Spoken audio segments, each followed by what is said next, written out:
প্রার্থী দেয় ব্যবসায়ীদেরকে দেখে দেখে। শিক্ষিত মানুষগুলো যাতে, আপনি একজন সুইপার, তার জন্য ক্লাস 8 পাস লাগবে, আর প্রধানমন্ত্রী হওয়ার জন্য কোনো পাস টাস নাই, লেখাপড়া লাগবে, এটা কেমন কথা? আমরা তো এই দেশটাকে একটা জায়গায় নিয়ে যেতে হবে। নাগরিকরা সরকারের সুবিধা নেয়, অর্থাৎ রাষ্ট্রের যে সার্ভিস সেটা নেয়, আর বাংলাদেশের রাষ্ট্রের সার্ভিস নিতে চায় না, প্রাইভেট সার্ভিস নিতে চায়। তার কারণটা কি? রাজনীতিকরাই নিয়ন্ত্রণ করবেন, কিন্তু রাজনীতিতে ঠিক হতে হবে।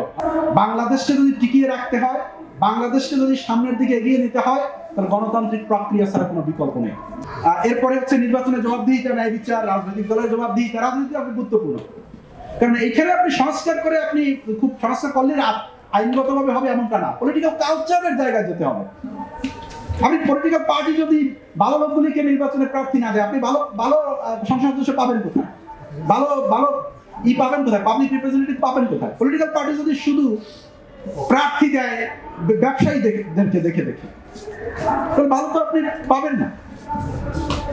পলিটিক্যাল পার্টির মধ্যে ডেমোক্রেসি লাগবে, ডেমোক্রেসির চর্চা লাগবে, এবং একটা জায়গায় আসতে হবে। অন্তত শিক্ষিত মানুষ, তাদেরকে আসতে হবে। সবার তো সব জায়গায় যাওয়ার দরকার নেই। পার্লামেন্টে আমরা কি দেখেছি? কি গান গায়, তারপরে কি কোথাও কিছু বোঝে না, যার পলিটিক্যাল থট নাই, সোশ্যাল থট নাই, ইকোনমিক থট নাই। পার্লামেন্টের member, can you imagine? They are enacting law and we are governed by those laws. এটা কি হাসি খেলার বিষয়? এটা আমার বাবার বাড়ি, মামার বাড়ি, যে আমার সাথে আমার কাজের মেয়ে খুব ভালো, সে খুব লয়াল, তার পার্লামেন্টের মেম্বার বানাই দিলাম।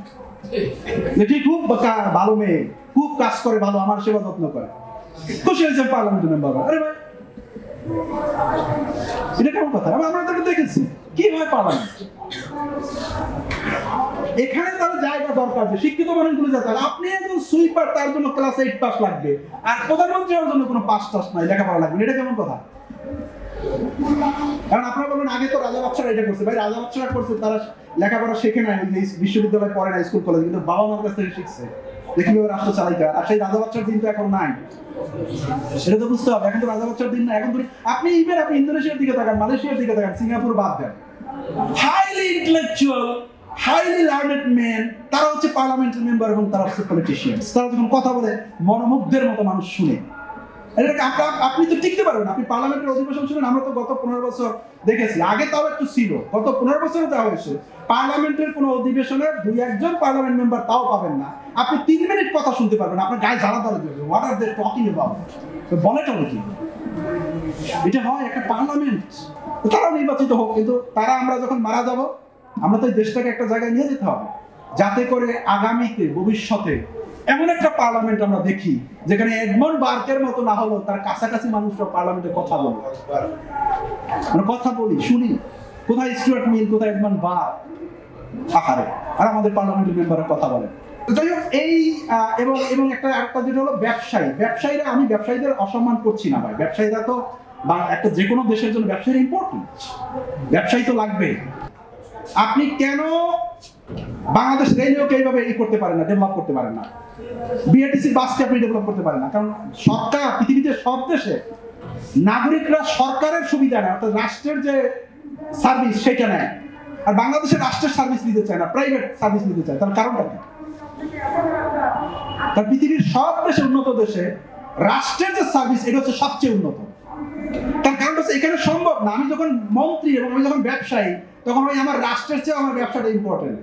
আমি চাইবো না যে প্রাইভেট এই প্রতিষ্ঠানগুলি মানে রাষ্ট্রের নিচে থাকুক। সম্ভব না, এটা পারবে না, সম্ভব না। রাজনীতিকরাই নিয়ন্ত্রণ করবেন, কিন্তু রাজনীতিতে ঠিক হতে হবে। I am sorry to say, বাংলাদেশে মানুষ পলিটিশিয়ান দ্বারা বিট্রেট হয়েছে। মানুষের তো দোষ নাই, আন্দোলন মানুষ বারবার করছে, পলিটিশিয়ানরাই তত্ত্বাবধায়ক সরকারের জন্য আন্দোলন করছে, পলিটিশিয়ানরাই তত্ত্বাবধায়ক সরকার বিলোপ করছে। বাংলাদেশকে যদি টিকিয়ে রাখতে হয়, বাংলাদেশকে যদি সামনের দিকে এগিয়ে নিতে হয়, তাহলে গণতান্ত্রিক প্রক্রিয়া ছাড়া কোনো বিকল্প নেই।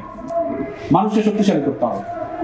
এবং আমরা চাই এবং আমরা বিশ্বাস করি যে এই যে এখন সংস্কারের কথা বলা হচ্ছে, এগুলি একটি গণতান্ত্রিক বাংলাদেশ, যেখানে সাম্য, মৌলিক মানবিক মর্যাদা, তারপরে বঞ্চনার অভাব বা ডিসপ্যারিটির অভাব, এরকমের থাকবে একটা ব্যবস্থা তৈরি হবে।